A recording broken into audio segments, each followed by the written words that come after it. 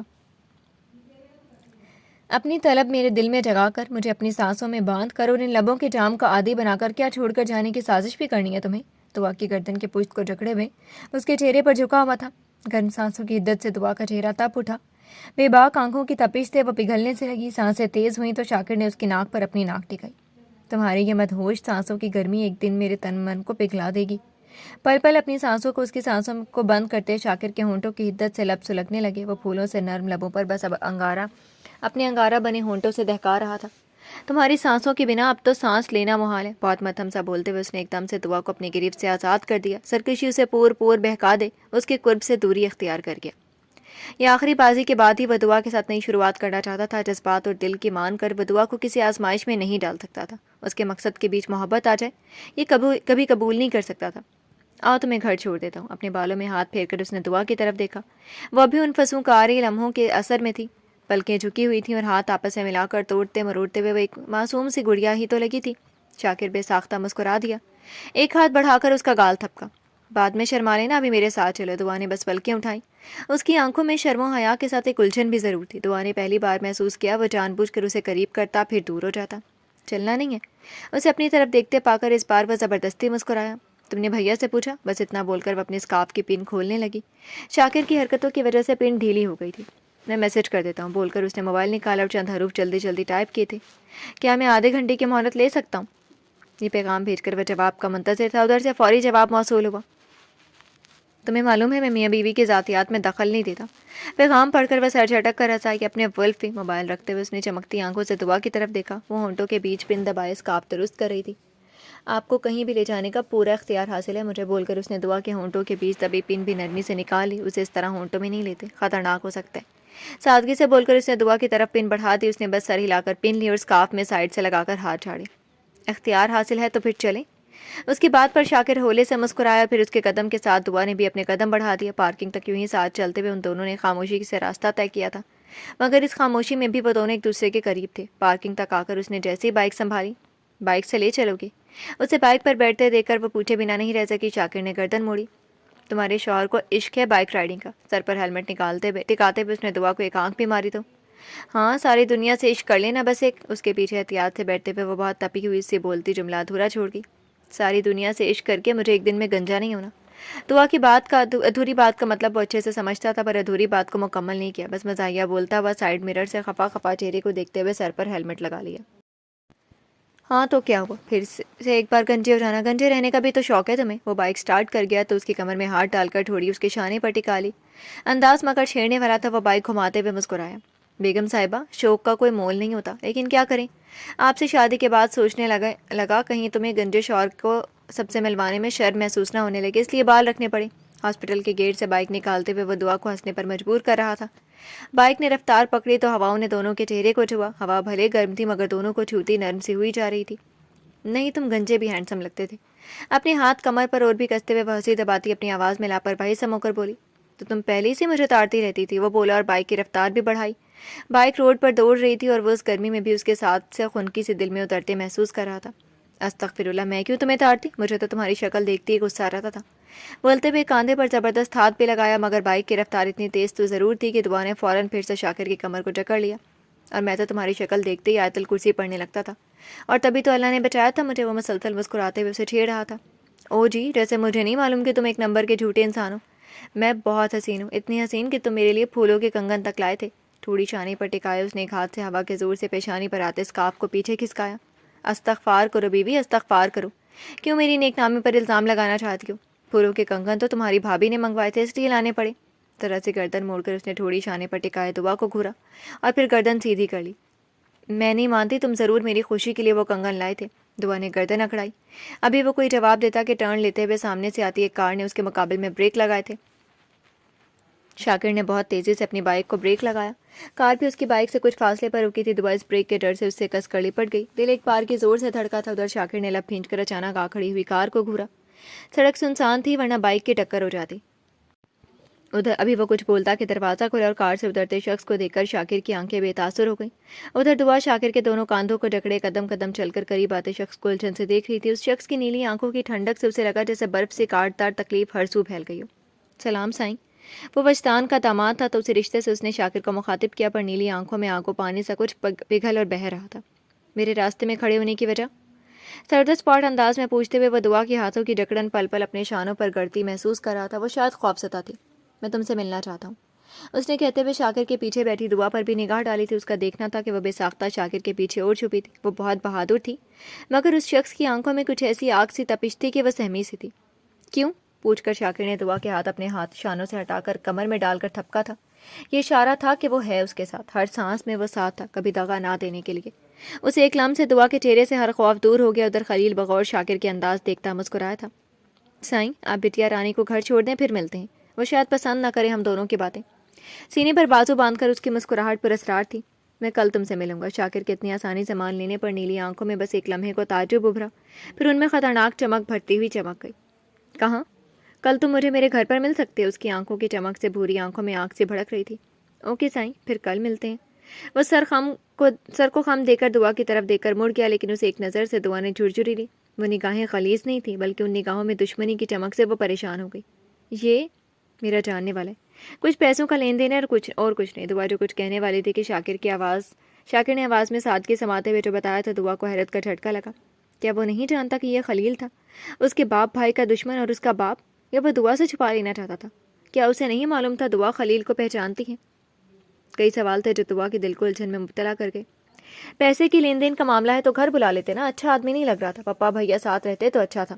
کار میں بیٹھتے ہوئے خلیل کو دیکھتے ہوئے اس نے یوں ہی شاکر کو ٹٹولنا چاہا. نہیں، ادھر مناسب نہیں رہے گا. میں اپنے گھر پر ہی ملنا چاہوں گا. تم فکر مت کرو، بس تم یہ بات کسی سے مت کہنا. اوکے؟ اس نے انکار کرتے ہوئے دعا کے ہاتھ پر تھپکی دے کر سمجھایا، اور بہت تیزی سے بائک سٹارٹ کر کے وہ خلیل کی کار کی سائڈ سے اپنی بائک نکال کر لے گیا تھا. دعا کے دل میں ایک ڈور الجھا کر یہ پہلی الجھی ڈور کی گرہ تھی. خلیل کا ان دونوں کے درمیان آنا ایک خاموش طوفان کی نشاندہی کر رہا تھا. شام کی حکومت چھوٹے سے لان کی پودوں اور درختوں پر اتری تو واسق کی کار گیٹ کے اندر داخل ہوئی تھی. کار اپنی جگہ پر کھڑی کر کے وہ اجرت میں کار سے اترا تھا. فرنٹ ڈور بند کیا اور بیک سیٹ کا ڈور کھول کر اندر سیٹ پر رکھے چند شاپر ایک ہاتھ میں اٹھا کر وہ ڈور بند کرتا اندر کی جانب بڑھا تھا. اندر لاؤنج میں اسے اریبہ نظر نہیں آئی تو وہ شاپر وہیں صوبے پر اور ہاتھ میں لی ہوئی کار کی چابی سینٹر ٹیبل پر پھینک کر سیدھا پہلے کچن کی طرف بڑھا تھا. آج کی مصروفیت نے اسے تھکا مارا تھا. پیاس سے گلا سوکھ رہا تھا. آستینوں کو الٹتے ہوئے وہ کچن میں آیا تو کچن کی حالت دیکھ کر کوفت سے اس کا دماغ خراب ہوا تھا. پورا کچن بکھرا ہوا تھا. صبح جو ناشتہ بنا کر گیا تھا وہ سارے برتن، اور اس کے بعد اریبہ جو کچھ نہ کچھ ہر وقت کھاتی ہی رہتی تھی. وہ جھوٹے برتن بھی جگہ جگہ رکھے ملے تھے. سارا پھیلاوا سب جیسے سر پر چڑھا جا رہا تھا. آدھے کھائے فروٹس، جوس کے پیکس، پیکڈ فوڈ کے باکس، گلاس، پلیٹیں اور جانے کیا کیا. اس لڑکی کو تو اتنی گندگی میں کھانا پینا کیسے اتر جاتا ہے؟ اس نے بس بیزاری سے سوچا. پھر سر جھٹک کر پہلے ایک گلاس ٹھنڈا پانی پیا تاکہ دماغ ٹھنڈا ہو جائے. پھر وہ آستینیں الٹ کر کچن کی صفائی میں جت گیا. باوجود تھکان کے وہ کچن پورا صاف کر لینا چاہتا تھا. اس سے پہلے گیٹ کیپر کا لڑکا آذر اس کے لیے یہ کام کر دیتا تھا، مگر جب سے اریبہ کو وہ ادھر لایا تھا اس نے آذر کو منع کیا ہوا تھا. خود اس نے محسوس کیا تھا آذر ادھر آنے سے پرہیز کرتا تھا. شروع سے وہ شرمیلا سا لڑکا تھا تو اس کے لیے سخت ہی تھا اریبہ جیسے ماڈرن لڑکی کو برداشت کرنا. جب وہ خود برداشت کر رہا تھا، واسق نے سوچتے ہوئے سر جھٹکا، پھر سے اپنے کام میں جت گیا. تم کب آئے؟ وہ برتن دھولے میں لگا ہوا تھا کہ اپنے پیچھے اریبہ کی آواز سن کر بس گردن موڑ کر اسے دیکھا. وہ منہ پر ہاتھ رکھے جمائی روکنے کی کوشش کرتی کچن میں اندر آنے والے راستے پر کھڑی تھی. تن پر واسق کی ہی شرٹ، بکھرے بال، دیر تک سونے سے سوجی ہوئی آنکھیں، ہر وقت ٹپ ٹاپ رہنے والی اریبہ خانزادہ کا یہ حلیہ وہ نہ جانے کیوں ہنس دیا. تم ہنسے کیوں؟ واسق کی ہنسی پر وہ مشکوک ہوتی فوری اندر آ گئی تھی. قریب آ کر برتن دھلتے واسق کا بازو بھی کھینچا تھا. بتاؤ ہنسے کیوں؟ میری مرضی. وہ اب سنجیدہ سا ہو کر کاندھے اٹھا کر اپنا بازو اس کے ہاتھ سے چھڑوا چکا تھا. اریبہ نے وہیں کچن کاؤنٹر سے کمر ٹکا کر کچھ دیر بس اسے گھورا، پھر وہ زور سے ہنس دی. واسق نے گردن موڑی. تم ہنسی کیوں؟ اس بار اس نے وجہ پوچھی تو اریبہ کا دل کیا کہے میری مرضی، مگر ہنسنے کی وجہ بتائے بغیر چین کہاں آنا تھا. پہلی بار ایک پولیس آفیسر کو مجرم کے پکڑنے کی بجائے برتن دھوتے دیکھ رہی ہوں.